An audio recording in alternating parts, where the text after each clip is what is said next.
Good morning, y'all. It's Saturday morning.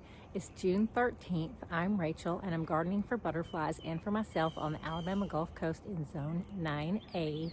And this morning, it is 78 degrees. It's going to get up to 87. It's a little steamy out here. I've been doing so much in the garden. I mean, a shocking amount. It may not even look like it, but I do have some before and afters.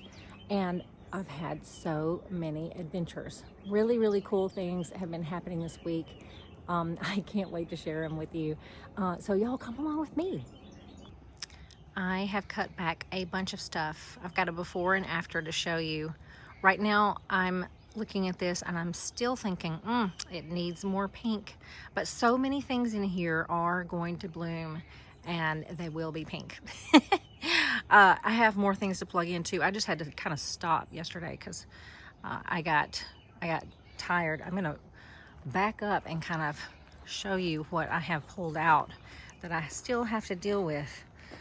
All of these things. I'm missing my trailing lobelia, but it was getting scraggly.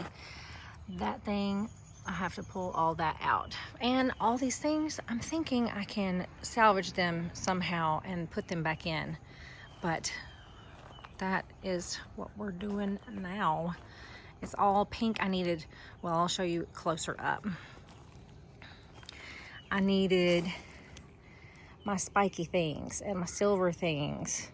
And see, I've got some spiky right there too. And I needed my white things and my pink things. I'm gonna put there's some more space back there for some more cleome and maybe a climbing rose right here. Kind of tried to do it the same on both sides. It's not exactly. I've got a lot more zinnias to plug in. So of course right now it looks like it's all in containers once again, but you know how it does. It'll grow full. Look at how huge this Dora bloom is. Is that not impressive? I may not even be able to get through here when these zinnias finally start really moving along. So, ooh, let's squeeze through right now.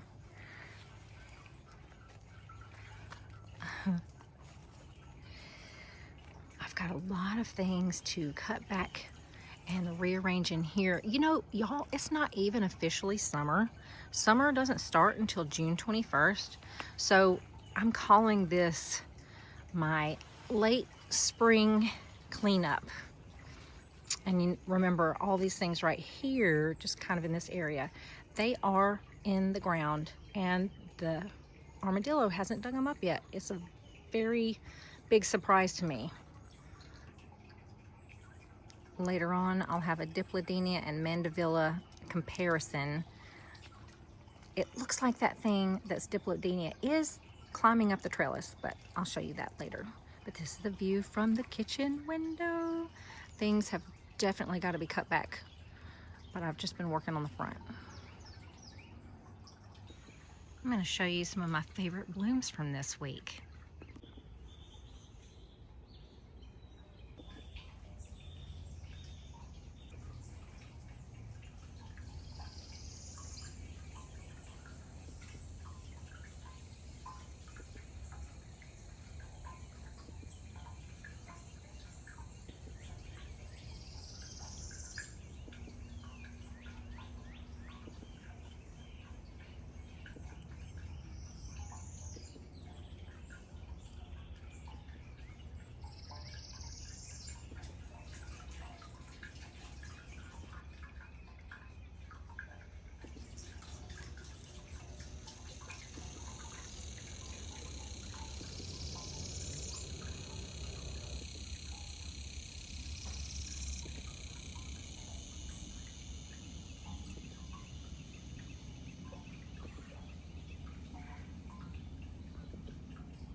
I think that black adder hyssop is the star of this right here. It has been so beautiful, and you know, it just does not show purple enough, but the bees have been loving it. I adore it. Yes, the herb garden has got a star. I've been pulling the zinnias out right here and letting the new zinnias start blooming, so it's getting brighter. I'm having to put more trellises up because this area is just going to turn into a passion vine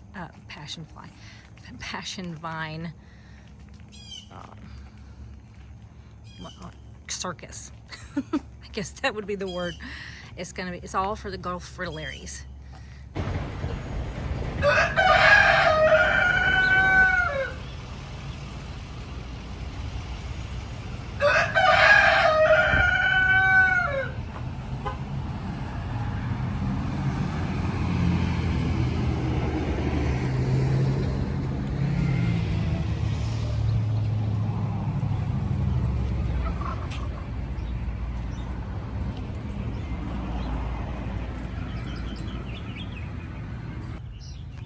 I spent most of my time at the Elberta Co-op trying to avoid the rooster and then trying to get close to this turkey.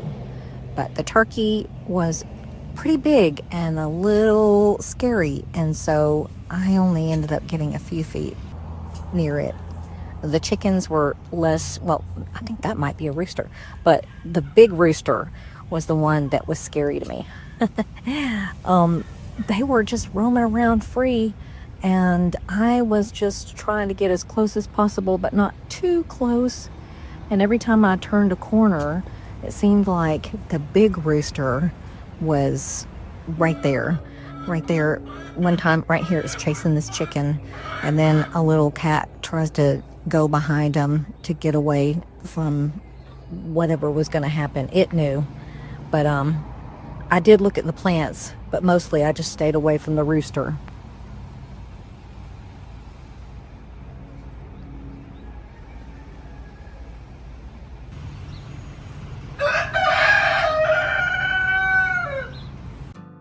If you're already out at the Elberta Co-op, you might as well go to Sleigh's. And I always forget that you got to go down the dirt road to get there. So we started driving down this dirt road, and then I followed this tiger swallowtail all the way to Sleigh's Nursery. Danny discovered that he didn't have his hat, so he borrowed mine when we got there, and it looked so cute on him. You look so pretty. Well, thank you. I feel very pretty. You do?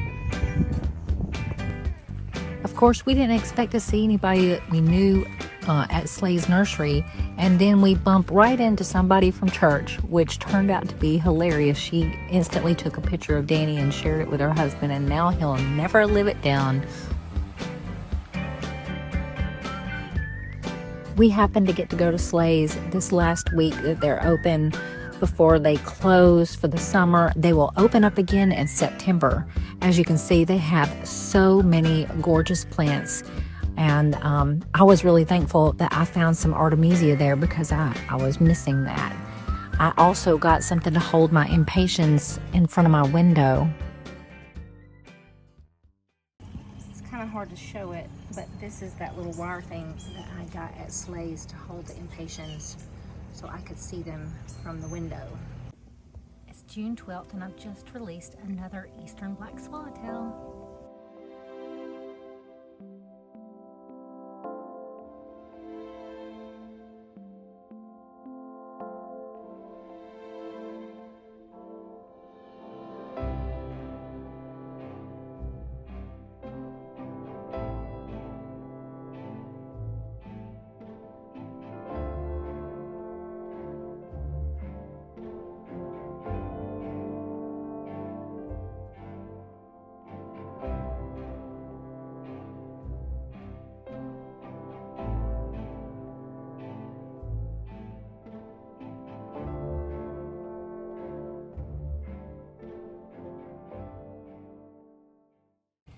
I happened to go by Lowe's, and they had this mandevilla on sale for half off. I got it for $3.50, and I wanted to compare it to the Dipladenia. This is the Dipladenia. It looks like, well, let's get a flower. Okay, so see that flower? The flower on the mandevilla looks like it has, oh, you know what? I think it would have 5 petals. I'm not sure. And look, the greenery on this looks exactly the same. I wonder if these have been mislabeled. I don't know. But I wanted to show you right here, the Dipladenia is climbing on the trellis, and it's going to have a flower on it. So hopefully it will climb some more. And I'm going to pot this up and put it on the other side of the picket fence and see if it'll climb there.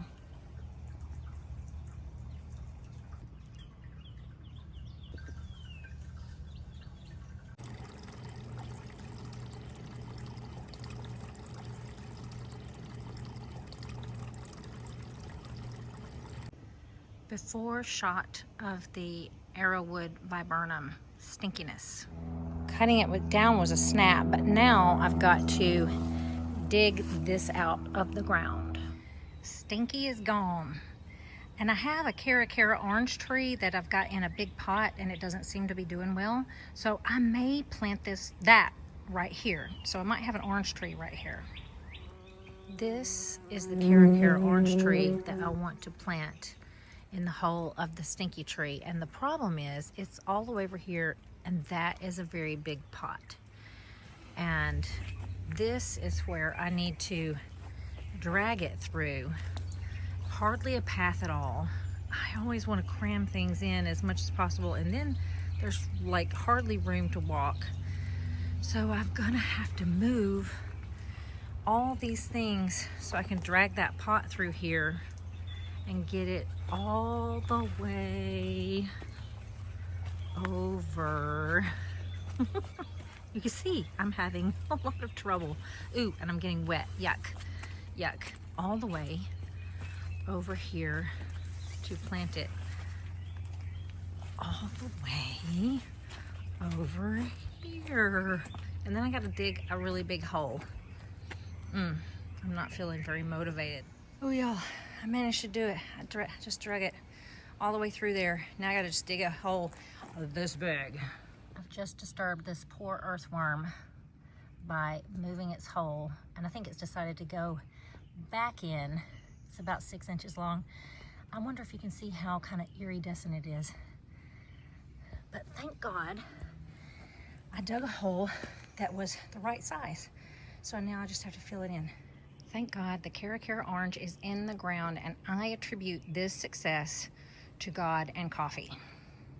I was dismayed to still smell that stinky sour gym sock smell, but these are the blooms that have fallen off, and they smell yucky. But as soon as they blend into compost, the stench will go away. Now I have this massive pot to do something with. I don't have a measuring stick, so I just want to show you how big it is compared to the shovel. Also, there is a 22 stamped inside of it, and I don't know if that means that that's for its size or if that's for its price, because I've had it for a really long time. I don't remember what I paid for it, but I got to tell you, pots like these are going for, you know what, I bet this one is $200 now, which is insane. Pots are crazy expensive. Right after church, we went to the last pop-up farmers market that they're having in Orange Beach this summer. It was in the park, in Waterfront Park, and I was able to go by Maison Luma and get one each of her baked goods. I am thrilled that they weren't sold out yet. They are scrumptious, and I just wanted to show them to you before I dig in. I have had the pan au chocolat. This is the pan au chocolat, but I've never had these. This is Nutella. This is fondant, and this is an almond croissant.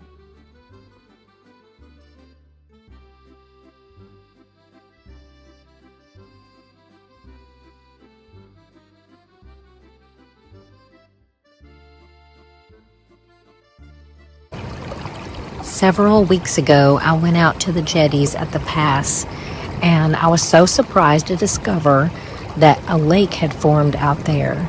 There were birds standing in it. It was rather deep in some areas, but it was flowing back into the ocean, and the place where it was flowing back in was making the sound of like a babbling brook. I got down very close to the surface of the water, and that's all I could hear. I couldn't hear the waves, I couldn't hear the wind, and it reminds me of a story in the Bible of Elijah when he had run away from Jezebel.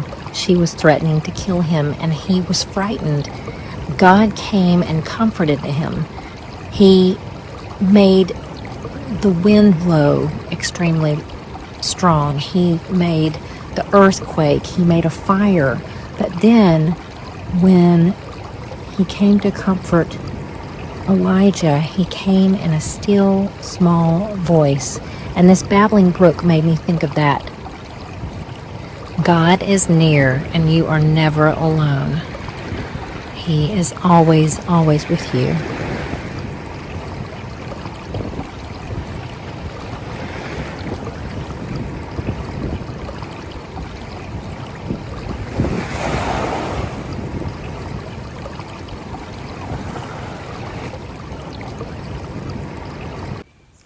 Thank y'all so much for coming along with me and looking at my garden and coming on my adventures.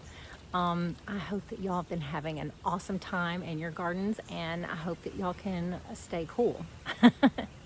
So y'all, God bless you. I can't wait to hear what's happening in your gardens, and y'all, let's play outside. I'll talk to you soon. Bye.